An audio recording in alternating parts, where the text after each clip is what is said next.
Hey guys, tonight we're stepping into the world of ancient Rome, where the rise and fall of one of history's most powerful empires wasn't just a one-off event. It was a slow, grindy process, like trying to climb a mountain in flip-flops.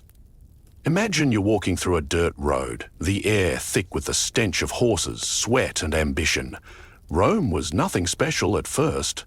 Just a city-state tucked away along the Tiber River where farmers, soldiers and politicians would squabble over land, power and influence. But it didn't stay small for long. Before long, the Romans were starting to build a vast empire that stretched across Europe, North Africa and parts of Asia. It wasn't an overnight thing, it took centuries. Imagine being a Roman citizen, waking up one day and realizing your little town was now the center of the known world. So, before you get comfortable, take a moment to like the video and subscribe, but only if you genuinely enjoy what I do here. And if you're feeling chatty, drop your location and the time of night where you're tuning in from. I love seeing where my audience is coming from. Now dim the lights, maybe turn on a fan for that soft background hum, and let's ease into tonight's journey together. The Romans were pretty much an afterthought when it came to the big players of ancient civilization. In fact, there were much bigger powers like the Greeks, Egyptians, and Persians who had long-established empires and cultures. But Rome? Well, Rome just started small and slowly built its way up. You wouldn't have expected it at the time, but here's the thing. Rome was set up in such a way that it could endure, thrive, and eventually dominate. It was like a slow-burn fire just waiting to spread, and when it did, it wasn't stopping. Now, the Roman story officially begins around 753 BCE, when Romulus and Remus, two twin brothers supposedly raised by a she-wolf, founded the city. Some historians still argue whether this tale is more myth than fact, but let's roll with it. The reality is, Romans were fantastic storytellers. You might even say they loved a bit of drama to spice things up. But let's get back to those early days. Rome was founded by people who were a mix of Latin, Sabine and Etruscan influences, which made their culture unique and ready for world domination. They didn't just sit around waiting for greatness. They fought tooth and nail, using their military strategy and political cunning to rise up. But here's the thing. Rome didn't just happen. It was built on a foundation of war. From the get-go, Romans were pretty much professional fighters. They were territorial, fierce, and focused on expanding their influence. This wasn't about living in harmony with your neighbors. It was about conquering and asserting power. Over time, as they crushed their enemies and absorbed their cultures, the Romans started to evolve. Their soldiers were relentless, disciplined, and organized, traits that made the Roman military machine one of the most effective in history. But it wasn't just about the soldiers on the ground. The Romans also knew how to build, and boy, did they build. Historians still argue whether the engineering feats of Rome were purely practical or a way for the elites to show off their power. Either way, they were impressive. Roman roads, aqueducts, and cities were designed for expansion. It was all part of the plan to cement their empire's place in history. Imagine walking along one of those roads now. You can almost feel the Roman boots marching forward, carrying the weight of an empire, one paved stone at a time. As time passed, Rome grew from a little hilltop city-state to a mighty republic. Rome's shift from a monarchy to a republic in 509 BCE marked a major turning point. It wasn't a peaceful transition, though. There was blood, betrayal, and power struggles along the way. Once they managed to kick out their last king, the Romans decided they needed to be ruled by elected officials, not a single monarch. Sounds good in theory, right? Democracy and all that? Well, not exactly. It wasn't as fair as you might think. Only wealthy, elite citizens had a say in government, and the poor, not so much. Rome's ascent wasn't just about military might and political structures, though. It was also about adapting and absorbing. Rome's leaders, the patricians, didn't just conquer, they also absorbed the best of what they encountered. They learned from the Greeks, the Egyptians, and even the Persians. They borrowed gods, philosophies, and techniques, mixing them all into their own version of what it meant to be Roman. Even in their architecture and urban planning, you could see how they incorporated lessons learned from other cultures. As Rome expanded, it didn't simply destroy everything in its path. Instead, it built upon the foundations laid by others, taking the best ideas and making them their own. Of course, we can't ignore the military genius of the Roman legions. Their success wasn't just down to sheer numbers, but also their adaptability. The Romans learned from every battle, improving their tactics, their organization, and their equipment. In fact, Roman soldiers were so well trained that they could fight in various terrains, climates, and against different styles of warfare. In many ways, they were like a highly skilled sports team, constantly refining their playbook. The legions themselves became an empire within the empire, part of the system, but also a driving force behind it. But let's not get too carried away. Even with all this military might and clever absorption of ideas, it wasn't always smooth sailing for the Romans. While they were expanding their empire, they were also dealing with internal strife. Power struggles, civil wars, and political corruption were never too far behind. Rome had a knack for creating tension within its own walls, even as it conquered others. And then, as you probably know, things started to go south. The later years of the Republic were filled with turmoil, but more on that in the next section. The fall of the Roman Republic wasn't just some sudden catastrophe, it was more like a slow-motion car crash that everyone saw coming but nobody could stop. The shift from a republic to an empire didn't happen overnight. It was a messy, chaotic process. You can almost picture the Senate, all those toga-clad senators sitting in their grand marble chambers, thinking they were untouchable. Meanwhile, the political system was crumbling under the weight of ambition, corruption, and growing social divisions. The more the Romans conquered, the more they realized how far the Republic was straining to hold everything together. Think about it. Rome was expanding rapidly, and every new province brought more wealth, more resources, and more opportunities for power. But it also meant more problems. One of the biggest issues was that Rome's military leaders started gaining more power than the Senate itself. And that's where things got interesting. You see, the soldiers were no longer loyal to the Republic, but to their generals. Generals who, thanks to Rome's wars of expansion, were raking in piles of wealth and turning their legions into private armies. Can you imagine a modern military leader deciding he could overthrow a government just because he had the power to do so? That's basically what was happening in ancient Rome. The more successful a general was, the more his soldiers saw him as their true leader. And soon enough, these military figures were making or breaking the Republic's leaders. Historians still argue whether the rise of these generals, like Gaius Marius, Lucius Cornelius Sulla, and of course Julius Caesar, was inevitable, or if there was a tipping point that could have been avoided. Were they just the logical outcome of a broken system, or did individual ambitions push the Republic over the edge? Whatever the case, by the time Julius Caesar rose to power, it was clear. Rome was on the brink of major change. Caesar's rise to power was as spectacular as it was sudden. This wasn't some random guy who lucked into power. Caesar was a political and military genius who knew how to play the game. He had charisma, intelligence, and an unrelenting ambition that made him a force to be reckoned with. At the time, Rome was torn apart by civil war and political infighting, and Caesar took full advantage of the chaos. He used his military victories to build support among the common people, the plebeians, and soon became the most powerful figure in Rome. But the thing that really set Caesar apart from his rivals was his ability to appeal to the masses.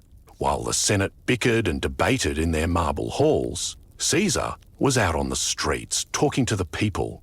He knew how to sell himself as a champion of the people, the one person who could bring stability to Rome. But in the process, he was also stepping on some very powerful toes, especially the Senate, who saw him as a threat to their authority. And that's when things took a dark turn. Caesar's rivals, including some of his closest friends and allies, began to fear that he was growing too powerful. They believed he was on the verge of becoming a dictator for life, which was a fate the Romans had always feared. A single, all-powerful leader would mean the death of the Republic. It was an old Roman tradition. No single man should hold too much power. The Republic, with its checks and balances, was supposed to prevent any one person from seizing too much control. But Caesar was threatening to change all that. Historians still argue whether Caesar's ambition was truly dangerous, or if he was just doing what was necessary to maintain Rome's power and stability. Was he a hero, fighting for the people, or a dictator in the making? His assassination on the Ides of March in 44 BCE would answer that question in blood. His death was supposed to restore the Republic, but it did quite the opposite. Instead of fixing things, it sent Rome into a tailspin. The power vacuum left by Caesar's assassination sparked another series of civil wars, and eventually it was his grandnephew and adopted son, Octavian, better known as Augustus, who would take advantage of the situation and emerge as Rome's first emperor. Augustus would go on to transform the Roman Republic into the Roman Empire, cementing his power and putting an end to the dreams of a republic ruled by its citizens. First of Augustus just yet, he wasn't some noble ruler who simply wanted to help Rome. He was in many ways just as ambitious and calculating as Caesar. In fact, some historians believe Augustus's rise to power was even more ruthless than Caesar's. He wasn't content to just win battles. He wanted to shape the entire political system of Rome to ensure his long-term control. The question remains, was Augustus a savior of Rome, or was he just another power-hungry ruler? Remember, these debates are far from settled. The fall of the Roman Republic was not just a political shift. It was the end of an entire system of government that had worked for centuries. It was the beginning of something new, something that historians continue to discuss today. Julius Caesar's rise to power wasn't just about his military genius or political maneuvering, it was also about timing. The Roman Republic was already in tatters when he came onto the scene. You've probably heard about Caesar crossing the Rubicon in 49 BCE. A dramatic moment when he led his army into Italy, effectively declaring war on the Senate. "The die is cast," he famously said, and in that moment there was no turning back. It's as if he looked at the crumbling republic, shrugged and thought, why not? It's mine for the taking. Historians still argue whether Caesar's crossing of the Rubicon was an act of sheer arrogance or a calculated move to save the republic from itself. On one hand, his decision marked the beginning of a civil war, and on the other, it set the stage for the transition from a republic to an empire. It's a tricky debate. Was Caesar truly out for power, or did he see himself as the only person capable of restoring order in a fractured Rome? Now let's pause here and think about what Caesar was up against. By this time, Rome had already been fighting civil wars for decades. You had powerful generals like Pompey, Crassus, and Sulla, each one pulling Rome in different directions. The Senate was filled with men who were more interested in their own power than the well-being of the state. And yet, Caesar found a way to stand out. He wasn't just a successful general, he was a master at playing the system. His military campaigns, especially in Gaul, modern-day France, not only brought in massive wealth, but also solidified his reputation as a leader of the people. He wasn't just conquering lands, he was building an empire of loyalty. The Roman soldiers, for example, didn't just follow Caesar because they were paid well, although they were. They followed him because they believed in him, because he made them feel like they were part of something bigger. The more victories he won, the more people loved him. The Senate, however, saw all this popularity and feared that Caesar might be setting himself up as the ultimate ruler. He was on the verge of becoming the most powerful man in Rome, something no one had ever been able to achieve, at least not since the days of kings. The Senate's fears weren't unfounded. Caesar wasn't just a general, he was also a skilled politician. He understood that in Rome, perception was everything. He made sure to cultivate a public image that painted him as the champion of the people. He was known for giving lavish public games and building monumental projects. Every time he returned from a campaign, he celebrated with a victory parade that reminded the Roman public who was in charge. Yet, in the midst of all this grandeur, he still managed to play the Senate like a fiddle. He didn't directly confront them at first. Instead, he manipulated the system in a way that made him indispensable to the Republic's survival. However, Caesar's grand ambitions came with a price. The Senate, already struggling with internal divisions, saw his growing power as a direct threat. The infamous conspiracy to kill Caesar, led by men like Brutus and Cassius, was born out of this fear. They believed that by eliminating Caesar, they could restore the old republic with its balance of power. But as history shows, things didn't work out that way. When Caesar was assassinated on the Ides of March in 44 BCE, it wasn't the end of his legacy. It was just the beginning of an even more chaotic period in Roman history. His death threw Rome into another round of civil wars, and the power vacuum that followed set the stage for the rise of Augustus, Caesar's adopted son and heir. But what's really fascinating about Caesar's death is that, despite his assassination, he became more powerful in death than he ever was in life. After his murder, the people of Rome rallied around the memory of Caesar. His name became synonymous with power, authority, and leadership. It was as if the idea of Caesar was far more powerful than the man himself. Caesar became a symbol of what Rome could have been had the Republic been allowed to evolve into something new, something more centralized and powerful. Historians still argue about whether Caesar's death was a tragic loss for Rome or whether it was the moment that sealed the Republic's fate. His assassination, though brutal, didn't bring the Republic back. It didn't restore the old system. Instead, it hastened the shift from a republic to an empire. It was a pivotal moment in history, and the debate over its significance still rages today. Could the Republic have survived without Caesar? Or was he the last gasp of a dying system? Was Caesar a villain for consolidating power, or was he simply a product of a political system that no longer worked? As we move forward, think about how the story of Caesar, his rise, his death, and his legacy shaped the course of Rome. His ambition, his battles, his assassination, they weren't just events, they were the catalysts that set the stage for the empire to rise from the ashes of the Republic. And in many ways, Caesar's story is still being told today. From Hollywood blockbusters to political debates, his name continues to evoke passion, intrigue, and controversy. Was he a tyrant? A savior? A man destined to change the world? Historians still can't agree, and maybe that's part of the mystery that keeps his story alive. Now, enter Augustus, or, as he was born, Gaius Octavius Thurinus. The name might not ring a bell, but his transformation into Augustus, Rome's first emperor, is one of the most significant chapters in Roman history. It's almost like watching a character arc unfold in a long-running series, except instead of dramatic plot twists, you get decades of careful maneuvering, cunning alliances, and ruthless eliminations. After Caesar's assassination, the Republic was a wreck, and chaos reigned. Julius Caesar's supporters, including Octavian, were left trying to pick up the pieces.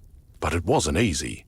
Octavian was young, only 18 when Caesar died, and inexperienced in politics. But he had something crucial on his side: ambition and a shrewd understanding of Roman politics. What's more, he had Caesar's name, And that was no small thing. It wasn't just a title. It was a brand, a symbol of power. Octavian wasn't merely Caesar's heir, he was also a symbol of continuity. The people of Rome were used to the idea of Caesar as their leader, so the notion of his adopted son taking the reins was an easier sell. But let's not romanticize Octavian. He wasn't a benevolent ruler waiting for Rome to give him the throne. Oh no, he was every bit as ruthless as the men who killed Caesar. At first, he formed an uneasy alliance with Mark Antony and Marcus Lepidus in what was called the Second Triumvirate. Together, they hunted down Caesar's assassins. But that's where the real drama began. Like any good political drama, alliances shifted quickly. Octavian, with his long-term vision, knew that his time would come. He wasn't going to settle for sharing power with anyone. Not even Mark Antony, his ally turned rival. Historians still debate whether Octavian's actions were the natural progression of Roman politics or whether he exploited the situation to create a political machine that would keep him in control for life. Was he a hero who saved Rome from chaos, or was he just another ambitious man who saw an opportunity to seize absolute power? What's fascinating is how he managed to achieve all this while still keeping up the illusion of the Republic. Octavian became Augustus in 27 BCE, not through a military coup or bloodshed, but by convincing the Senate to grant him extraordinary powers. It was a masterstroke. He didn't need to publicly declare himself a king or dictator because he knew that the real power lay not in titles, but in control. Augustus presented himself as a restorer of the Republic, someone who would bring back the stability that had been lost after Caesar's death. He was officially given the title Princeps, meaning first citizen, which sounds humble enough, doesn't it? But in reality, he held almost absolute power. The Senate was there, sure, but it was mostly a rubber-stamping institution by this point. Augustus controlled the military, the finances, and the laws, everything that mattered. But here's the kicker. Augustus wasn't just a master of politics. He was also a master of propaganda. He carefully crafted an image of himself as a benevolent ruler who had brought peace to Rome. This period, called the Pax Romana, was supposed to be a time of peace and prosperity, but in reality, it was peace at a price. Augustus made sure that his name was everywhere, on statues, in temples, in speeches. He even went as far as to commission poets like Virgil and Horace to create works that celebrated his reign. The famous epic, the Aeneid, was written as a way to glorify Augustus and present him as the fulfillment of Rome's destiny. It's as if Augustus wanted the entire world to see him as a god, the bringer of Rome's golden age. Yet Augustus's reign wasn't without its challenges. He had to deal with a Roman elite who wasn't always thrilled with his newfound power. Imagine being a senator who suddenly realized that you were no longer calling the shots. Augustus cleverly kept the illusion of the Senate's power alive while sidestepping them whenever he needed to. It was all part of his carefully crafted game of divide and conquer. Augustus understood that controlling the narrative was just as important as controlling the military. He played his rivals off one another, ensuring that no one could challenge his authority directly. By the time he died in AD 14, Augustus had transformed Rome from a fractured republic into a vast empire, with a centralized imperial system under his control. Historians still debate whether Augustus's reign was truly the beginning of Rome's golden age or the beginning of its slow descent into authoritarian rule. Did he genuinely want the best for Rome, or was he simply a savvy politician who saw the potential for absolute power and took it? Some see him as the father of the Roman Empire, while others argue that he was the beginning of the end for Roman republicanism. One thing's for sure, though. Augustus's reign set the stage for the imperial system that would dominate Rome for the next few centuries. Even though Augustus's reign brought stability, Rome's peace was largely maintained through the fear of imperial power. The elite were kept in check, and the people were placated by lavish entertainment, infrastructure projects, and the ever-present propaganda machine. Augustus knew exactly how to keep the wheels of power turning smoothly. But history has a funny way of judging these things. In hindsight, we look back at Augustus as the first emperor, the man who brought the empire into being. But at the time, he was just a very savvy political figure who understood that power, when handled correctly, could be as much about perception as it was about force. The Pax Romana, a time of peace, prosperity, and stability. At least, that's what the history books tell us. Augustus's reign was hailed as a golden age. But was it really as perfect as it seemed? Or were we just seeing a carefully curated version of events? The so-called Peace of Rome lasted for over 2 centuries. But when you dig a little deeper, you start to wonder if it was all just a well-crafted illusion. The truth behind the Pax Romana is more complex than we're led to believe. The idea of peace under Augustus sounds wonderful, doesn't it? But let's take a moment to think about what this peace actually meant. The Roman Empire, at its height, stretched from Britain to Egypt, from Spain to the Middle East. That's a lot of territory to manage. So, to maintain this peace, Augustus had to make sure that no one, absolutely no one, was a threat to his power. To do this, he built a system that, on the surface, appeared to be peaceful, but underneath, it was a finely tuned machine of control. There were no more civil wars, but that was because Augustus had made sure that anyone who might challenge him was either bought off, neutralized, or completely wiped out. Imagine living under a system where you couldn't even whisper dissent without risking your life. Historians still debate whether the Pax Romana was genuinely a time of peace or if it was simply a period of fear-based stability. Was this a golden age for the people of Rome, or was it an age of silence where the masses were kept docile by force and propaganda? For many, life under Augustus might have seemed peaceful, but for the people who lived through his reign, it wasn't always so simple. One of the things that Augustus did well was control the military. It wasn't just about keeping the Roman legions strong, it was about keeping them loyal to him personally. By ensuring that the soldiers were paid well, given land and kept under his watchful eye, Augustus created an army that was both a force for expansion and a force for internal control. The soldiers were loyal to Augustus, not to the Senate, which meant that any rebellion, whether from within the ranks or from outside the empire, could be easily crushed. Augustus also made sure that his control over the military was absolute by positioning his own supporters in key military roles, ensuring that no one could rise to challenge his rule. And then there's the issue of governance. Augustus created a government that seemed to function like the old Roman Republic, but in reality it was a well-disguised monarchy. The Senate still existed, but its power was greatly diminished. The illusion of a republic was important for keeping the elite class content. Augustus didn't want to alienate the Senate. He wanted to keep them as his puppets. By presenting himself as the first citizen, or princeps, he maintained the appearance that Rome was still a republic, even though he was the one calling the shots. It was a political sleight of hand. He had all the power, but wore a mask of humility, which made it easier to control the masses and the elite. Historians still argue about whether Augustus's rule was truly the restoration of Roman order or the creation of a permanent shift to autocratic rule.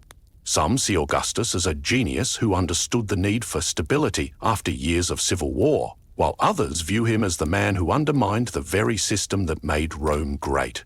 The balance of power may have shifted to Augustus, but the machinery of governance was still in place. Only now, it worked for him, not for the Senate or the people. What makes this period particularly fascinating is how Augustus used the arts and culture to solidify his power. He understood that shaping public perception was as important as controlling the military and the Senate.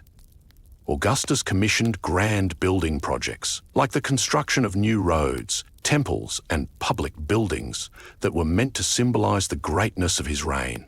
He also used art and literature to promote his image. The poet Virgil's Aeneid became a tool for portraying Augustus as the hero of Rome's destiny, linking his reign to the mythical origins of Rome itself. By associating himself with the gods, Augustus made it almost impossible to criticize him without appearing to insult the divine will. It was the ultimate power move. However, not all was rosy in the empire during Augustus's reign.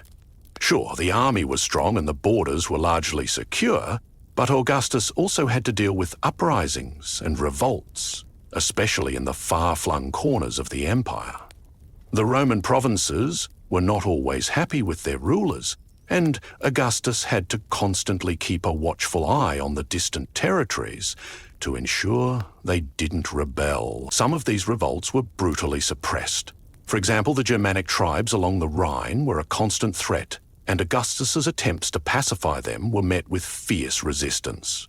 The famous Battle of the Teutoburg Forest, where 3 Roman legions were annihilated, showed just how fragile Roman control was, even under the Pax Romana. So, while Augustus's reign brought relative peace to the empire, it was peace that came with a price. The political system had shifted. The military was more powerful than ever, and the control over the people was absolute. Was this the idealized golden age that we often hear about? Or was it an empire built on fear and manipulation? Historians still debate, but one thing is clear. Augustus's rule laid the foundation for the empire that would last for centuries, even though the cost of that stability was often hidden behind a curtain of propaganda. Now let's shift gears and talk about one of the most iconic and often misunderstood elements of Roman life, the gladiators. These men, and sometimes women, were the ultimate symbol of Roman entertainment, a brutal spectacle that drew crowds from all walks of life. If you've ever pictured a gladiator as some rugged warrior fighting for honor, think again. The reality was far more complex and far darker. Gladiators were, for the most part, slaves or criminals, and their lives were often little more than a brutal countdown to a gruesome death. Imagine being one of these men, forced into the blood-soaked sand of the Colosseum. But it wasn't all doom and gloom for them. Some gladiators became celebrities in their own right, like today's sports stars, but with a much higher risk of injury. They were treated like idols by the Roman people, getting the fame, fortune, and sometimes even adoration that came with their victories. Think about it. Gladiators were living out their very own version of a reality TV competition, except their stakes were far higher.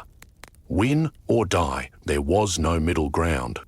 Historians still argue whether the gladiatorial games were purely a form of entertainment or whether they were deeply tied to Roman political control. On the one hand, they were a way for emperors to show their generosity and gain favor with the masses. On the other hand, they were also a way to maintain the status quo.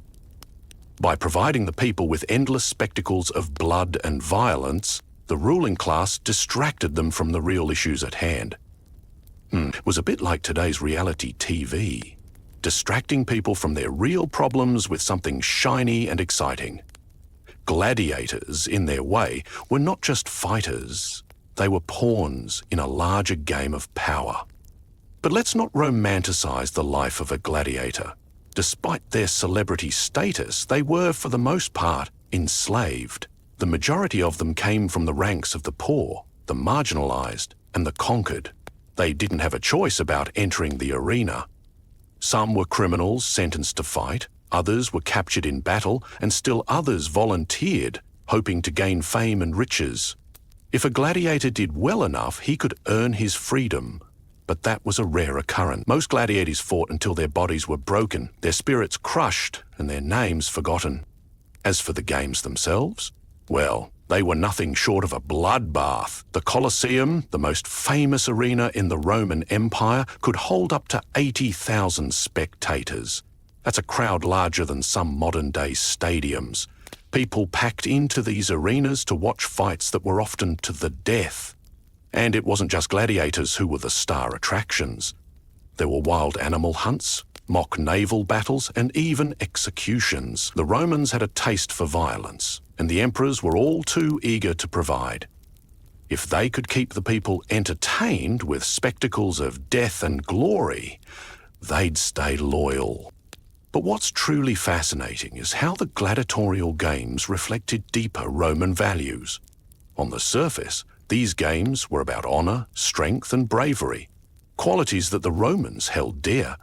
But dig a little deeper, and you'll find that they were also about control. By making death a public spectacle, the ruling class sent a clear message. Life in Rome was cheap, and power was everything. The games were a way of keeping the people in line, reminding them of their place in the grand scheme of things. After all, what's more effective than giving the masses blood, drama, and a reminder of their vulnerability? Still, some gladiators became legends, and their stories survive to this day. Take the example of Spartacus, the famous gladiator who led a slave revolt against the Roman Empire. Spartacus's rebellion was a massive thorn in the side of Roman authority, and it nearly brought down the empire. His story is one of defiance, of an individual fighting against the system, and it became one of the most enduring myths of Roman history. But it's important to remember that for every Spartacus, there were hundreds of other gladiators who died anonymously, their names lost to history. They fought for the entertainment of the masses, but they were also victims of the system that controlled them. Historians still debate the true nature of the gladiatorial games. Were they merely a form of entertainment, or were they a more sinister tool of control? Were the gladiators heroes in their own right, or were they simply pawns in a larger game?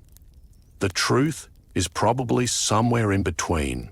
Gladiators were certainly brave, but they were also victims of a brutal system that valued entertainment over human life. They were both legends and tragedies, depending on how you look at it. The gladiator games may have died out with the fall of Rome, but their legacy still lingers in popular culture. When you watch a modern-day fight or sports spectacle, you can still feel a faint echo of those ancient, bloody contests. Rome's obsession with spectacle, violence, and entertainment didn't stop with gladiators. The entire empire was built on a culture of showmanship. Emperors understood that in order to maintain control, they had to keep the people entertained, distracted, and constantly reminded of their own power. Whether through gladiatorial games, chariot races, or elaborate public festivals, the Romans knew how to keep their empire under control. But as we'll see in later sections, that very obsession with spectacle may have contributed to the empire's eventual downfall. Roman roads. Not just a way to get from point A to point B, but a symbol of the empire's might and control. These roads were more than mere pathways. They were the arteries of the Roman Empire, connecting vast stretches of land and allowing the flow of military, trade, and information across the known world. The Romans were master engineers, and their road-building skills became legendary. Imagine walking along one of these roads, built to last for centuries, with the weight of an empire's power in every step.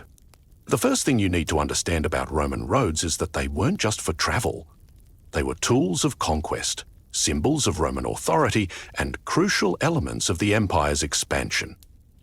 By the time the empire reached its height, the Romans had built over 250,000 miles of roads, many of which are still in use today. These roads were meticulously designed, often straight as an arrow, no matter the terrain they had to cut through. There was a practical reason for this. The Romans were all about efficiency. A straight road made it easier for their legions to march, their goods to flow, and their messages to be delivered. Historians still argue whether the Romans' obsession with road building was a sign of their military genius or their need for control. The roads allowed the Roman army to move swiftly and decisively. A legion could travel hundreds of miles in a short amount of time, which gave them a significant advantage over their enemies. But the roads weren't just for soldiers. They also facilitated trade and communication, spreading Roman culture and influence across the empire. The roads were like veins carrying Roman culture into the farthest reaches of the known world. making it almost impossible for any part of the empire to escape Roman influence. But, as with many aspects of Roman life, the roads weren't just about functionality. They were also a symbol of Roman dominance. They showed the people living in the far-flung corners of the empire who was in charge. The Romans had a knack for making their power feel inevitable, and the roads were part of that. When you were marching along a Roman road, you were reminded that you were under the rule of Rome, whether you liked it or not. It was a reminder of the empire's reach, its ability to dominate nature itself, and its unwillingness to allow anything to stand in its way. Of course, building these roads wasn't easy. It took immense effort, resources, and manpower. Roman engineers used sophisticated techniques to create roads that could withstand the test of time. The layers of materials used in construction were carefully designed to allow for drainage, which kept the roads from flooding or eroding. The Romans also made sure that their roads were built to endure the wear and tear of heavy traffic. They laid down stone paving that was so durable that some Roman roads still have sections that are used today, almost 2,000 years later. It was a feat of engineering that modern road builders still look back at with admiration. But as amazing as the roads were, they weren't always a symbol of Roman prosperity. They were also a reminder of the empire's obsession with control. The roads were built with a purpose: to maintain Roman power. In many ways, they represented the empire's unyielding grip on its vast territories. As the empire expanded, the roads became more and more crucial in ensuring that no part of the empire could rise up against Rome. The roads made it easier for the legions to quell rebellions and for Roman officials to exert control over distant provinces. However, as impressive as they were, these roads also had their limits. They could only stretch so far. There were certain places in the empire that remained difficult to access, and as the empire began to decline, maintaining the roads became more and more difficult.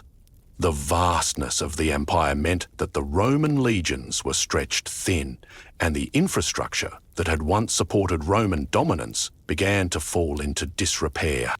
Historians still argue whether the maintenance of these roads was one of the key factors in the eventual decline of the Roman Empire. As the empire weakened, the roads that had once been a source of power became a burden.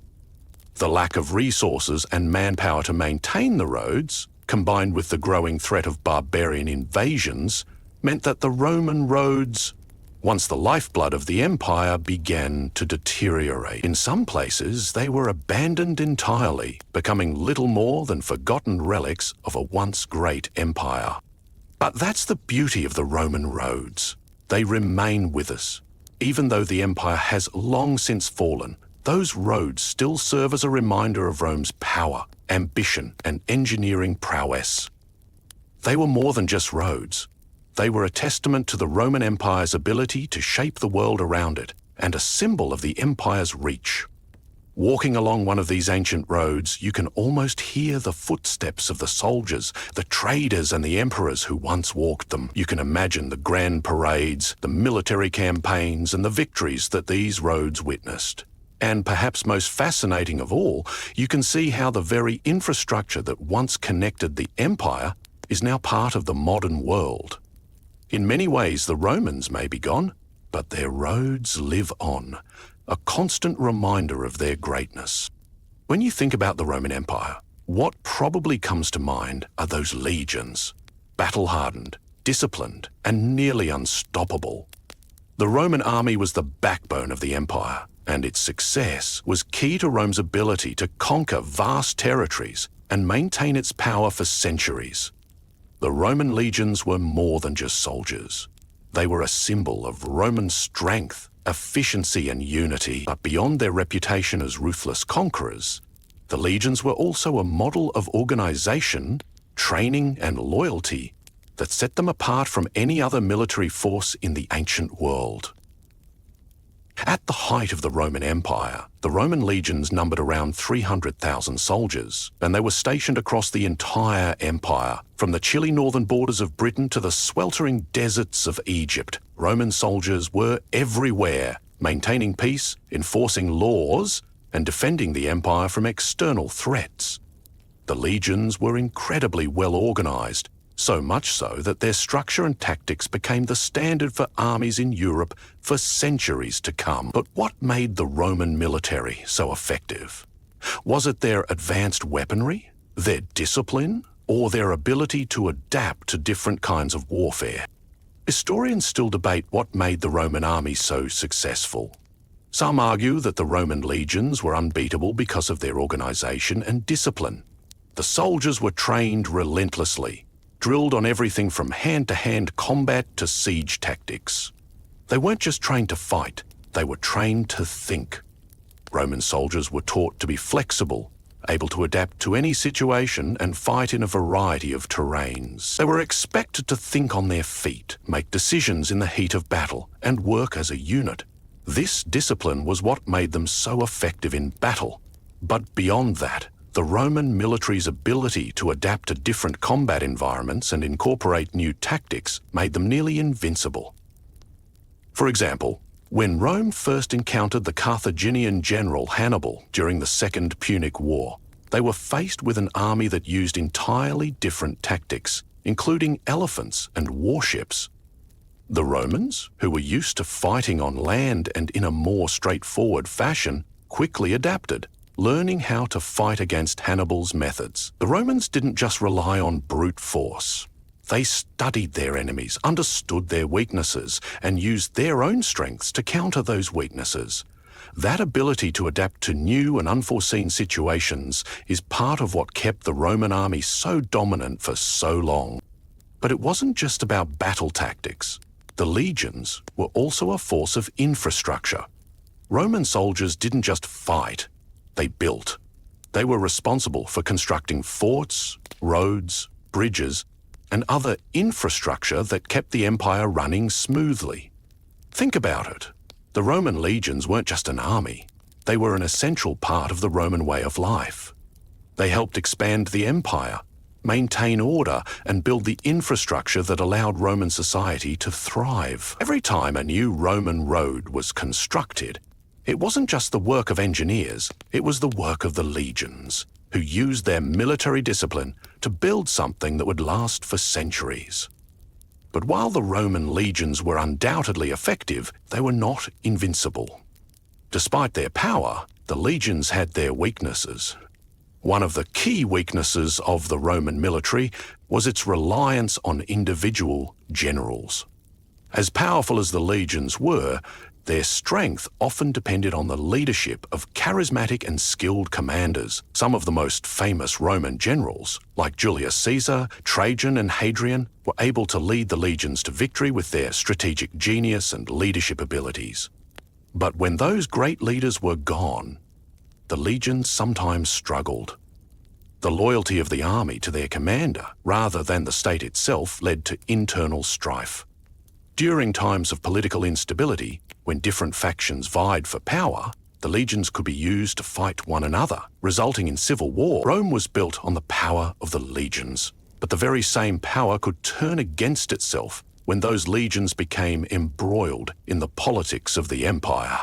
Historians still argue whether the military was the main reason for the fall of Rome.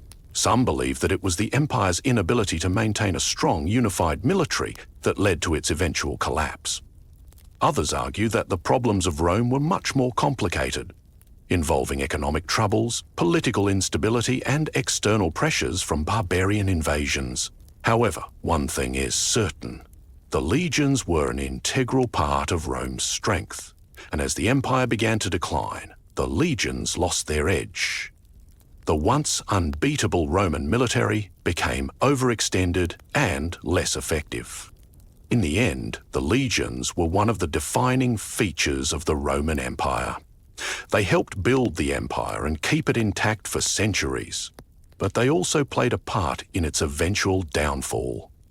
The story of the Roman legions is a story of strength, discipline, and ambition, but it's also a reminder that no empire, no matter how powerful, can last forever.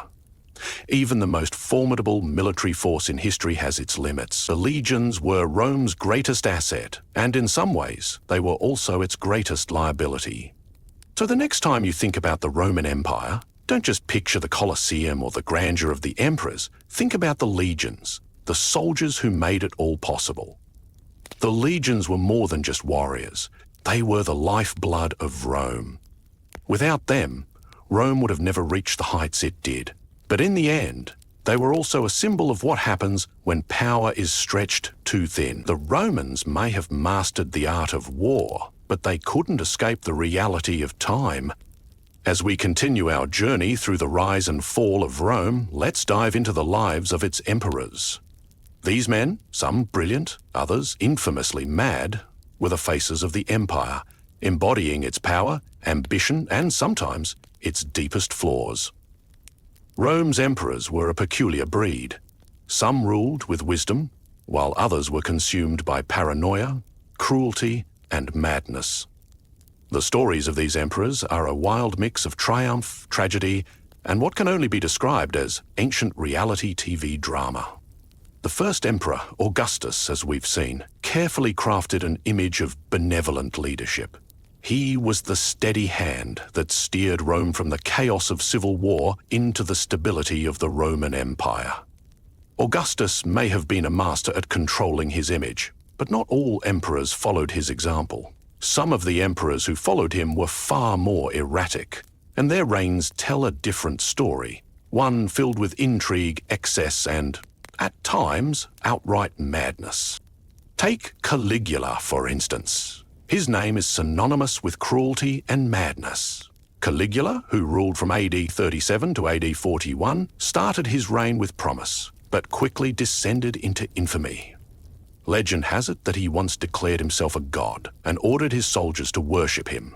He is said to have made his horse, Incitatus, a consul, just to show how ridiculous the Senate was and how absolute his control had become.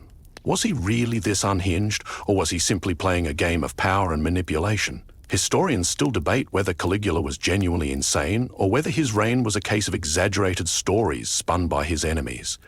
What we do know is that he was eventually assassinated by his own guards, ending his reign in blood and chaos. His story is a reminder that power, unchecked and unfettered, can drive even the most promising leaders to madness. But not all emperors were quite so colourful. Take Marcus Aurelius, for example. He is often remembered as the philosopher king, a man of wisdom and integrity who wrote the famous Meditations, a series of personal reflections on Stoic philosophy. Marcus Aurelius ruled from AD 161 to AD 180, and under his leadership the empire was relatively stable, even though he was constantly fighting off invaders on the northern frontier. His reign was marked by a deep commitment to duty, honor, and self-control, qualities that made him one of the most respected emperors. But despite his philosophical nature, Marcus Aurelius was no stranger to the brutal realities of ruling an empire. He had to make tough decisions, often at the cost of his personal happiness. While he is remembered as a wise and just ruler, he was also a man who had to balance the ideal with the brutal necessity of maintaining an empire. He was asked to benefit from an underdiet that the empire, but even the best of them had their flaws. While Marcus Aurelius is often hailed as one of the good emperors, his reign was not without difficulty. Despite his wisdom, he had to deal with numerous internal challenges, such as managing an empire on the brink of economic collapse and defending it from external threats. Even the most virtuous of emperors were ultimately subject to the empire's overwhelming size and complexity, which often forced them to make compromises and decisions that went against their personal beliefs. Then there's Nero, another emperor who needs little introduction. His name is now almost synonymous with cruelty and excess. Nero's reign, from AD 54 to AD 68, was marked by scandal, paranoia, and a relentless pursuit of personal pleasure. Historians still debate whether Nero was as bad as he's often portrayed, or whether his reputation was exaggerated by those who opposed him. What we do know is that Nero's reign ended in disaster. After a series of military defeats and economic troubles, Nero was declared a public enemy by the Senate, and in AD 68 he committed suicide, marking the end of the Julio-Claudian dynasty. His death left a power vacuum that led to a series of short-lived emperors in what became known as the Year of the Four Emperors. Nero's story is one of excess and failure, but it also speaks to the inherent instability that came with being emperor. The position of emperor was incredibly precarious, as every ruler knew that their reign could be cut short at any time. The constant threat of assassination, rebellion, or military overthrow was always lurking. Emperors had to maintain their power not just through military victories or political alliances, but through sheer force of personality, and in many cases this pressure drove them to extremes. Some emperors thrived under this pressure, while others cracked under the weight of it. Historians still argue about the true nature of Roman imperial leadership. Were the emperors benevolent rulers who kept the empire stable? Or were they power-hungry figures driven by ambition and paranoia? Some argue that the empire would have crumbled without the strong hand of the emperors, while others believe that the centralization of power led to Rome's eventual downfall. Either way, the stories of the emperors remain a testament to the unpredictability and danger that came with absolute power. The emperors of Rome were not just leaders, they were symbols of Rome's strength, ambition, and flaws. Some, like Augustus and Marcus Aurelius, are remembered as models of leadership, while others, like Caligula and Nero, are remembered as cautionary tales of the dangers of absolute power. But what all of them had in common was their ability to shape the empire's destiny. Whether they ruled wisely or madly, their decisions influenced the fate of Rome, and their stories are still being told today. Now let's step back and take a look at Roman culture. At first glance, Roman culture might seem like just another imperial success story. Grand architecture, epic literature, impressive public spectacles, and a society built on law and order. But there's more beneath the surface. As glorious as Rome was in many ways, its cultural life was also filled with contradictions, and in some ways the very things that made Rome powerful were also the things that led to its cultural decay. One of the cornerstones of Roman society was its obsession with public spectacle. The grand gladiatorial games we've talked about were just one example of this love for entertainment. But Roman culture extended this obsession to almost every part of life. Public baths, chariot races, feasts, and theatre performances. These were the ways Romans spent their free time. In fact, for many Romans, these spectacles were not just entertainment, but a form of social glue. They brought people together, created a sense of community, and reminded everyone of the power and generosity of the emperor. But here's the catch. As much as the games and the festivals brought people together, they also served as a way to distract the masses from the empire's real problems. Rome had serious political and social issues: class disparities, economic instability, and corruption within the Senate.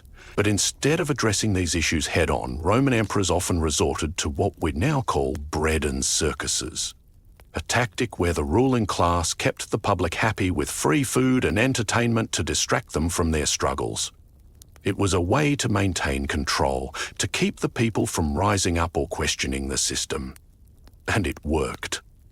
For a while. Historians still debate whether the Roman love for spectacle was a sign of cultural greatness or a symptom of a declining empire. On the one hand, the Romans excelled in the arts, literature, and architecture. Some of the greatest works of literature, like Virgil's Aeneid or Ovid's Metamorphoses, were written during the height of the empire. The Romans were also extraordinary engineers, building marvels like the aqueducts, the Colosseum, and the Pantheon, which is still admired to this day. These achievements are a testament to the Romans' ingenuity and creativity. But there's a flip side to this cultural legacy. While the Romans were brilliant in many ways, they were also prone to excess. The pursuit of luxury and pleasure became a defining feature of Roman life, particularly among the elite. The wealthy classes lived in opulence, hosting lavish banquets, wearing elaborate clothing, and building grand villas. But this indulgence in luxury was, in many ways, a product of the empire's wealth. But it also created a disconnect between the ruling classes and the common people. The elite grew more disconnected from the struggles of the lower classes, and their obsession with material wealth and pleasure only deepened the divisions in Roman society. And then there's the question of Roman religion. The Romans were deeply religious people, but their gods were often seen as a means to an end. They didn't worship out of a deep sense of faith, but because they believed that maintaining the favour of the gods was essential for the prosperity of Rome. Public religious rituals were an important part of Roman life, but they were also highly politicised. Emperors often used religion as a tool to consolidate their power, presenting themselves as divine figures or as the protectors of the Roman gods. However, as the empire expanded, so did the influence of other religions. One of the most significant challenges to Roman religious tradition came from the rise of Christianity. Initially, Christians were seen as a small sectarian group, often persecuted for refusing to worship Roman gods and for their refusal to honour the emperor as a divine figure. But by the time of Emperor Constantine, Christianity had grown into a major force, and Constantine himself became the first Roman emperor to convert to Christianity. Historians still debate whether Constantine's conversion was a genuine act of faith or a calculated move to solidify his power. But either way, it marked a profound shift in Roman culture.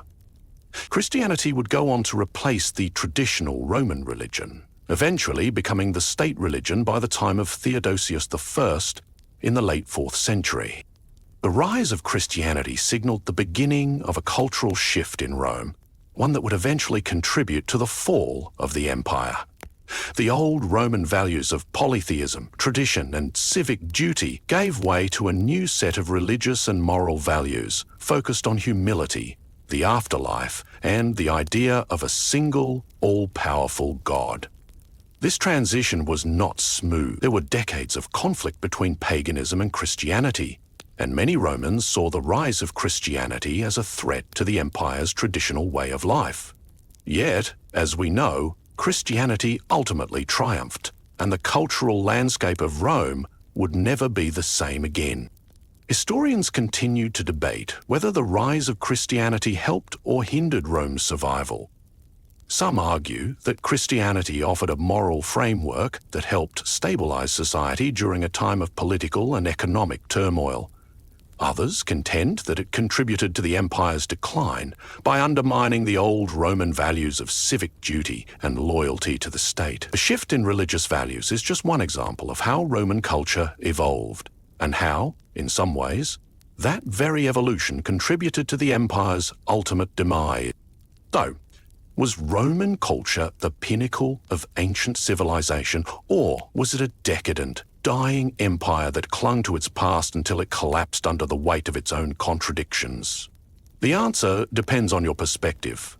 The Romans were extraordinary in many ways, but their obsession with spectacle, luxury, and maintaining control also created the very cracks that would eventually lead to the empire's downfall. The Romans were undoubtedly masters of warfare, but they were also skilled at managing their economy, at least for a time. The wealth that fueled the Roman Empire came from many sources: trade, conquest, taxes, and, of course, the labour of slaves. Yet, as the empire expanded, managing that wealth became increasingly difficult. The Roman economy, for all its initial success, was never as stable as it appeared. Beneath the surface, there were economic cracks that over time would begin to weaken the empire's foundation. Rome's economy was built on a complex system of agriculture, trade, and taxation, with a heavy reliance on slave labour. The Roman elite enjoyed enormous wealth from the land, and much of this wealth came from the work of slaves who were brought in from the empire's conquered territories.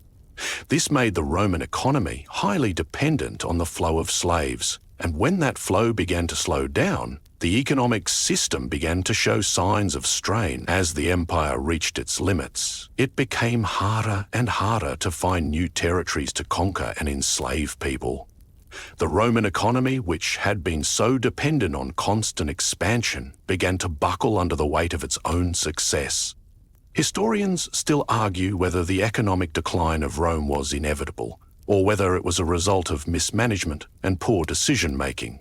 Some believe that the decline of the economy was due to the increasing cost of maintaining the empire.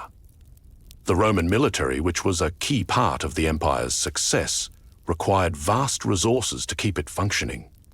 The need for food, equipment, and pay for soldiers became a significant drain on the empire's finances. The more the empire expanded, the more resources were needed to maintain control over its territories, and the more money was needed to pay for the legions that held those territories in place. In addition to military costs, the Roman government became increasingly corrupt. Emperors and local officials often siphoned off public funds for personal gain. The wealthy elite, who controlled much of the land and resources, were largely uninterested in maintaining the stability of the economy. They were more concerned with preserving their own wealth and power. The concentration of wealth in the hands of a few led to an ever-widening gap between the rich and the poor, which only further destabilized the economy. As the empire grew, it also began to face inflation, a common problem when an economy becomes too reliant on the use of money. The Roman Empire, in an effort to pay for its growing expenses, began to debase its currency, reducing the amount of precious metal in coins. This led to inflation as people began to lose faith in the value of Roman money. Trade became more difficult as merchants and citizens became wary of using a currency that was losing its value. This created a ripple effect throughout the empire. Without a stable currency, the government struggled to collect taxes, and the military faced difficulty maintaining its operations. But it wasn't just internal factors that led to the economic troubles of Rome. External pressures, particularly from barbarian invasions, further drained the empire's resources. The continuous invasions from tribes like the Goths, Vandals, and Huns created a significant strain on the Roman military and economy. Not only did the empire have to pay to defend its borders, but it also had to contend with the destruction caused by these invasions. The empire had already stretched itself thin, and these invasions made it nearly impossible to maintain the vast network of trade routes and infrastructure that had been the lifeblood of the Roman economy. Historians still debate whether the fall of Rome was primarily an economic collapse or whether other factors, such as political instability, military decline, and social decay, were more significant. The economic troubles certainly played a large part in weakening the empire, but they were just one piece of the puzzle. The Roman Empire was already struggling with internal divisions, political corruption, and military overextension when the economic troubles became too much to bear. As the empire declined, so did its ability to maintain its vast infrastructure. Roads, aqueducts, and public buildings, once the hallmark of Roman civilization, fell into disrepair. Trade networks broke down, and the once thriving Roman cities became shells of their former selves. The collapse of the Roman economy was not an event that happened overnight. It was a slow, gradual process that spanned centuries. By the time the Western Roman Empire officially fell in 476 AD, the empire's economic structure had already crumbled. The wealth that had once fueled Rome's imperial expansion was no longer there, and the once mighty empire was left to pick up the pieces. However, the Eastern Roman Empire, or Byzantine Empire, managed to survive for another 1,000 years. The Byzantines learned from the mistakes of the Western Empire, and while they still faced their own economic and political challenges, they were able to create a more sustainable model for governance and economic management. It wasn't until 1453, when Constantinople fell to the Ottoman Turks, that the Eastern Roman Empire came to an end. The economic decline of Rome is a fascinating and complex subject. Was it simply a result of the empire's overextension, or were there deeper, systemic issues at play? The Romans themselves may not have seen the warning signs, But in hindsight, it's clear that their economic model was unsustainable. As the empire collapsed, so did the institutions that had supported its economy. And though the empire fell, the lessons of its decline remain relevant today, particularly when we think about the challenges facing modern empires and economies. The fate of Rome serves as a powerful reminder of the dangers of economic overreach and the importance of maintaining balance and stability. As Rome's political, military, and economic systems began to crumble, one of the most profound transformations occurred in its religious landscape. The rise of Christianity marked a pivotal moment in history, not just for Rome, but for the entire Western world. Christianity started as a small, persecuted sect within the Roman Empire, but over time, it would become the dominant force shaping the empire's future. What made this religious shift so significant? And how did it change the very fabric of Roman society? In the early years, Christians were a small, marginalized group. They refused to worship the Roman gods or honor the emperor as divine, which made them stand out as rebels. The Romans, being practical people, didn't have much patience for religions that didn't fit into their established framework.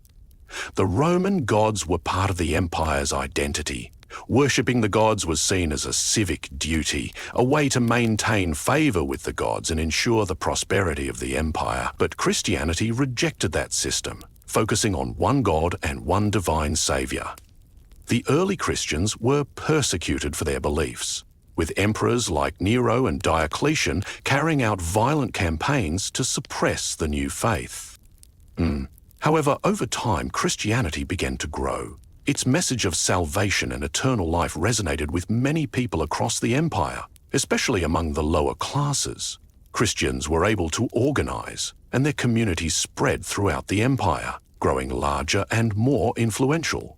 By the time Emperor Constantine came to power in the early 4th century, Christianity had become impossible to ignore.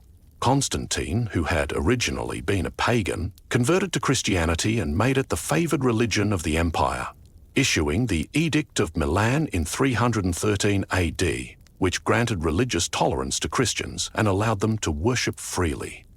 Historians still debate whether Constantine's conversion was a genuine act of faith or a political maneuver to unify his fractured empire. Some believe that Constantine saw Christianity as a way to stabilize the empire, using religion to unite the diverse people under his rule. Others argue that Constantine's conversion was sincere, driven by a genuine belief in the Christian faith. Whatever his motivations, Constantine's support of Christianity marked a turning point in the history of Rome and the world. With Constantine's embrace of Christianity came a series of profound changes. Christianity went from being a persecuted faith to the official religion of the empire. The old Roman gods were gradually replaced by Christian beliefs, and the Christian church became an integral part of Roman society. The emperor himself was no longer seen as a divine ruler, but as a servant of the Christian God. The once sacred rituals and temples of the Roman gods were now in decline as Christianity took center stage. The transition wasn't always smooth. Pagan rituals and practices were deeply ingrained in Roman society, and many people resisted the change. Temples were torn down, and Christian symbols began to replace the old gods' statues.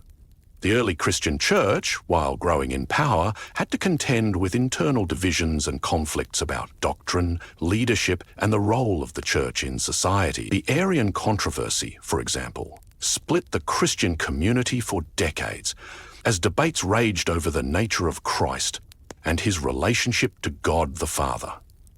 These disputes were more than just theological arguments. They were political, as the church became deeply involved in the empire's power struggles. Historians still argue about the long-term impact of Christianity on the Roman Empire. Some see it as a force that helped the empire survive the pressures of decline, providing a moral framework for a fractured society. Others argue that Christianity's rise led to the decline of the Roman imperial system. The transition from paganism to Christianity marked a shift in values and worldview, which some believe weakened the traditional Roman virtues that had helped Rome rise to power in the first place. The old Roman virtues of loyalty, civic duty and honour were replaced with Christian ideals of humility, charity, and the promise of an afterlife. One of the most profound consequences of Christianity's rise was its role in the eventual transformation of the Roman Empire into the Byzantine Empire. After the fall of the Western Roman Empire in 476 AD, the Eastern Roman Empire, often referred to as the Byzantine Empire, continued to thrive for nearly 1,000 years. The Byzantines preserved much of Roman law, governance and culture, but their religious focus shifted entirely to Christianity. The Byzantine Empire, unlike its Western counterpart, was a Christian empire through and through, and the Church played a central role in both the political and spiritual life of the people. But the rise of Christianity also had a darker side. As Christianity became more dominant, paganism, once the heart of Roman culture, was pushed to the margins. Temples were destroyed, ancient practices were outlawed, and intellectuals who held onto pagan beliefs were often persecuted.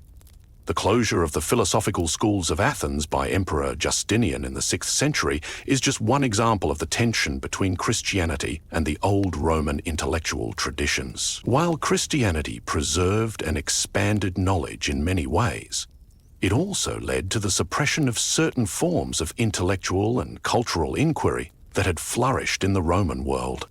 In the end, the rise of Christianity in the Roman Empire was not just a religious transformation, it was a cultural one.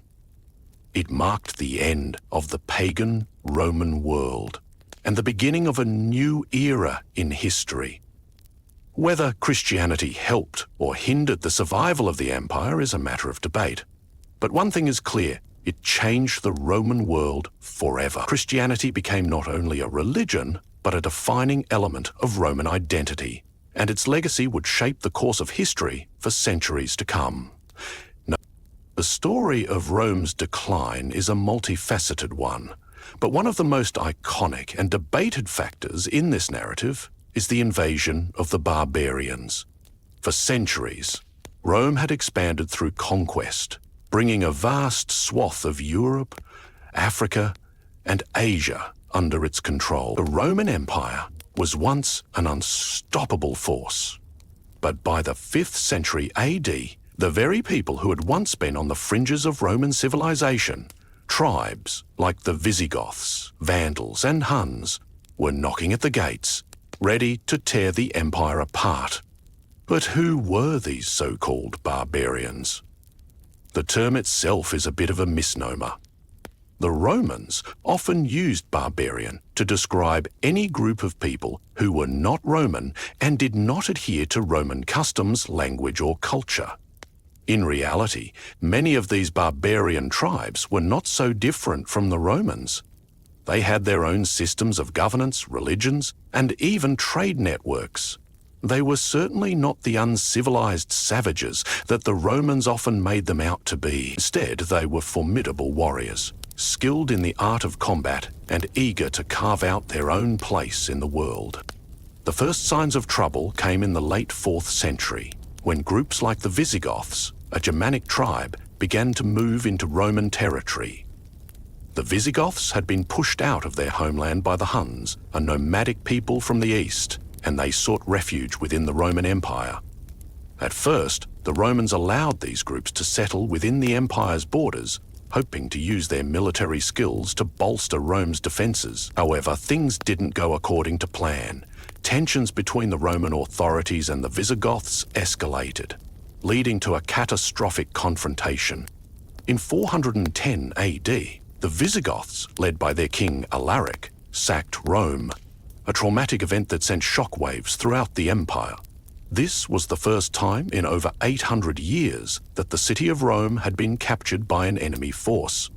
The event marked the beginning of a steady decline for the Western Roman Empire. The Visigoths didn't just loot the city. They symbolically took away Rome's status as the undisputed center of power in the ancient world. While the city of Rome would eventually be rebuilt, it was never the same again. The shock of the sacking of Rome reverberated across the empire, and it became clear that the empire could no longer defend its borders. But the Visigoths weren't the only threat to Rome. Shortly after their victory, another group of barbarians, the Vandals, took advantage of the chaos and began to move westward. In 455 AD, the Vandals sacked Rome as well, further solidifying the idea that the empire was in irreversible decline. By this time, the Roman military, once so powerful and well-organized, was severely weakened. The legions had been spread thin across the empire, and the Roman leadership was in disarray. The Western Roman Empire simply couldn't muster the strength to defend itself against these invading forces. Historians still argue whether the barbarian invasions were the direct cause of Rome's fall, or whether they were just the final straw in a series of crises that had been brewing for centuries. Some argue that the empire was already weakened by internal problems, political corruption, economic instability, and a declining military, and that the invasions were simply a natural consequence of Rome's weakened state. Others contend that the invasions were the primary factor that caused the empire's collapse. Regardless of the cause, the invasions played a critical role in bringing down the Western Roman Empire. And then there were the Huns, led by the infamous Attila. The Huns were a nomadic group from Central Asia, and their arrival on the scene in the mid-5th century sent shockwaves through the Roman Empire. Attila's Huns were fierce and relentless, and they seemed unstoppable. The Huns didn't just raid Roman territory. They destroyed everything in their path. The fear of the Huns was so great that the Roman Emperor Valentinian III had to negotiate a peace treaty with Attila in 451 AD. The Romans, who had once been the conquerors, were now on the defensive. It was a stark reminder that the empire, once invincible, was now struggling to protect its borders. By the time the last Roman emperor in the West, Romulus Augustulus, was deposed in 476 AD, the empire was little more than a shadow of its former self. The Eastern Roman Empire, known as the Byzantine Empire, would continue for another 1,000 years, but the Western Roman Empire had officially fallen. The barbarians, once outsiders on the fringes of civilization, had become the new rulers of the Western world. Historians still debate the significance of the barbarian invasions in the fall of Rome. Were the barbarians the cause of the empire's collapse, or did they merely accelerate its inevitable decline? The question remains open, but one thing is clear. The invasions by the Visigoths, Vandals, and Huns were the final act in a centuries-long drama that saw the once mighty Roman Empire crumble under the weight of its own problem. The barbarians may have been the ones to pull down the empire, but the seeds of Rome's fall had been sown long before they ever crossed its borders. The fall of Rome wasn't the end of the story, though. It marked the beginning of a new era, one that would eventually lead to the rise of medieval Europe. The legacy of Rome, its culture, its laws, and its innovations would live on in the civilizations that followed, even as the empire itself faded into history. The story of Rome is a reminder that empires, no matter how powerful, are always vulnerable to the forces of change, and that even the greatest civilizations can fall when they no longer adapt to the world around them. The fall of the Western Roman Empire in 476 AD marked the end of one of the most powerful civilizations in history, but it also opened the door to new possibilities, new civilizations, and new histories. As the Roman Empire crumbled, the world did not plunge into a dark abyss, but rather transitioned into the early Middle Ages, a period that would see the rise of new powers and the survival of Roman legacies in different forms. What happened after the fall of Rome is often referred to as the Dark Ages. But in reality, this period was not one of total chaos. In fact, it was the beginning of the next chapter in the story of European history. With the Western Roman Empire gone, Europe was fragmented. The The Germanic tribes, the ones who had once been called barbarians by the Romans, now ruled the former Roman territories. But despite their conquest, these tribes adopted many aspects of Roman culture. They took over Roman cities, learned from Roman engineering, and began to implement Roman laws in their own governance. For all the destruction the barbarians caused, they also preserved the essence of Roman civilization. Take the Frankish kingdom, for example. In the centuries following the fall of Rome, the Franks became one of the most important powers in Europe. Under the leadership of King Clovis, the Franks unified much of what was once the Western Roman Empire.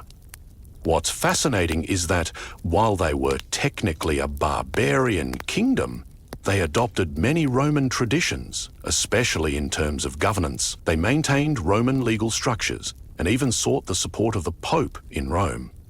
The Franks, especially under Charlemagne, would go on to establish the Holy Roman Empire in the 9th century, an empire that, in name and structure, was deeply inspired by the ancient Roman model. While the Roman Empire fell, the legacy of Rome never truly disappeared. Its laws, its engineering, and its cultural influence lived on in the new societies that rose from its ashes.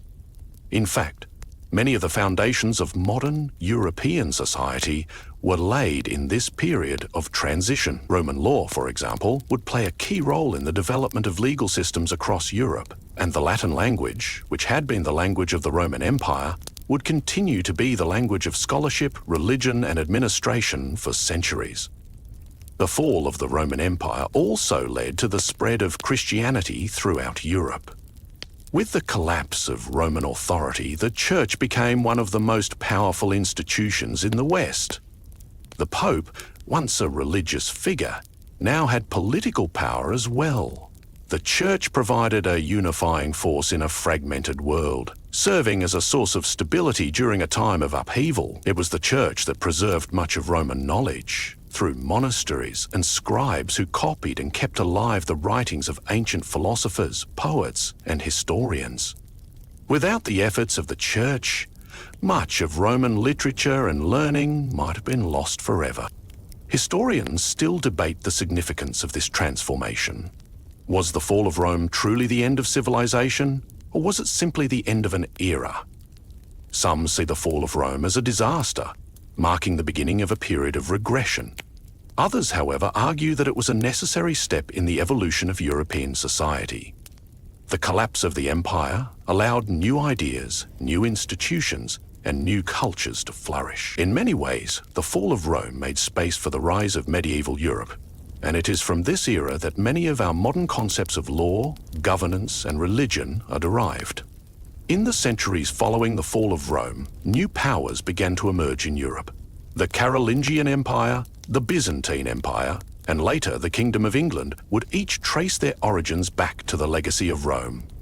These new empires, kingdoms, and city-states often saw themselves as the heirs to Roman power and sought to emulate Roman achievements in governance, culture, and military strategy. But there was another consequence of Rome's fall: the decentralization of power. While the Roman Empire had been a unified, centralized entity, the period following its collapse was one of fragmentation. The great imperial system was replaced by a patchwork of smaller kingdoms, each with its own local rulers and traditions. This decentralization would define much of European history for the next few centuries, leading to the development of feudalism and the rise of powerful monarchs and knights.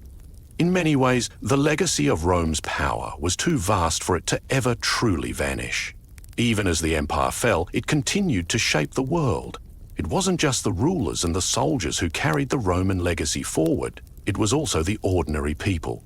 The Roman ways of building, governing, and living were ingrained in the very fabric of European society. The ruins of Roman cities, the remnants of Roman roads, and the writings of Roman philosophers continued to influence future generations. In this sense, Rome never truly disappeared. It was transformed, absorbed, and adapted into new forms. Rome's fall may have been dramatic, but it wasn't the end. It was merely the closing of one chapter and the beginning of another. And the echoes of Roman civilization would resonate through the centuries. inspiring new generations to reach for the greatness that Rome once held. The story of Rome is a tale of triumph and tragedy, of power and decay, but it is also a reminder that even in the face of collapse, the spirit of an empire can endure in the world that followed. As we bring the story of Rome to a close, it's essential to reflect on the profound legacy the Roman Empire left behind, not just in the ruins and artifacts scattered across Europe, but in the lasting impact on culture, governance, and the very foundation of modern civilization. The fall of the Western Roman Empire in 476 AD marked the end of a powerful and dynamic world, but what came after, in the centuries that followed, was a transformation that helped shape the future. The Eastern Roman Empire, or Byzantine Empire, continued to thrive long after the fall of the West. Though the Western Empire crumbled, the East remained a beacon of Roman continuity. The Byzantine Empire preserved many aspects of Roman governance, culture and law, adapting them to the changing world. The Byzantines regarded themselves as Romans, and their influence remained significant throughout the Middle Ages. The preservation of Roman law, for example, formed the foundation of legal systems across Europe and the Mediterranean. It was the Byzantines who kept the flame of Roman knowledge alive, ensuring that the lessons of Rome, both its achievements and its mistakes, were passed down to future generations. But the Byzantine Empire wasn't the only legacy of Rome. The rise of the medieval kingdoms in the West, particularly after Charlemagne's coronation as Emperor of the Holy Roman Empire in 800 AD, represented another attempt to revive and emulate the grandeur of Rome. While these medieval kingdoms were vastly different from the Roman Empire in structure and scope, they saw themselves as the heirs to Rome's imperial power. The Holy Roman Empire, though it never achieved the same unity or dominance as the original Roman Empire, carried forward the mantle of Roman political and cultural traditions. The influence of Rome can be seen throughout the medieval period in art, architecture, and governance. Roman engineering marvels like the aqueducts, roads, and monumental buildings inspired generations of builders and architects. The Roman model of centralized governance influenced the structure of medieval monarchies and governments, even as the political systems themselves evolved. Roman law provided the basis for many legal systems that would develop in the Middle Ages and beyond. In essence, Rome's legacy was woven into the very fabric of European civilization, even as the empire itself faded away. Beyond politics and law, Roman culture, its literature, philosophy, and artistic achievements continued to influence the intellectual and artistic developments of the medieval world. The works of Roman poets, playwrights, and philosophers were preserved in monastic libraries and influenced medieval scholars. In fact, much of the knowledge of the ancient world, including the writings of Aristotle, Cicero, and Virgil, was passed down through the church. These texts would go on to influence the Renaissance and the rise of humanism centuries later, leading to the rebirth of classical ideas and values. One of the most striking examples of Rome's lasting influence is Christianity. The Roman Empire may have fallen, but the Christian Church, which became the dominant religion of the empire under Constantine, continued to thrive long after Rome's political power waned. Christianity spread throughout Europe, deeply influencing its culture, art, and institutions. The church became the central institution in medieval Europe, guiding not just spiritual life, but also politics, education, and social organization. In many ways, Christianity became the spiritual heir to the Roman Empire, continuing to carry the mantle of Roman civilization into the modern era. As we look back at the fall of Rome, it's easy to view it as the end of an era, and in many ways it was. But it was also the beginning of something new. The collapse of the Western Roman Empire paved the way for new political, cultural, and religious systems to take root. The medieval period, while often regarded as a time of darkness and decline, was in many ways a period of transformation. The seeds of the modern world were planted in the soil left behind by the Roman Empire. The fall of Rome didn't signal the end of civilization, it was merely the end of one chapter and the start of another.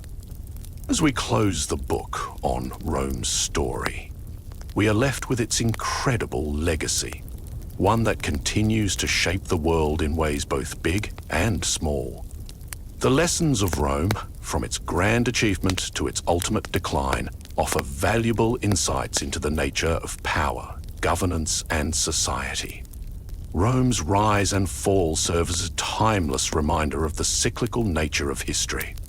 Empires rise, they reach their zenith, and then they fade. But the ideas, innovations, and cultural achievements they leave behind endure, shaping the future in ways we can still feel today. Now, as we rest our minds and drift off into sleep, we can reflect on Rome's remarkable journey. The empire that once ruled the known world may have fallen, but its influence still echoes through the ages. The story of Rome is not just a story of power and decline, it's a story of resilience, transformation, and the enduring impact of human achievement.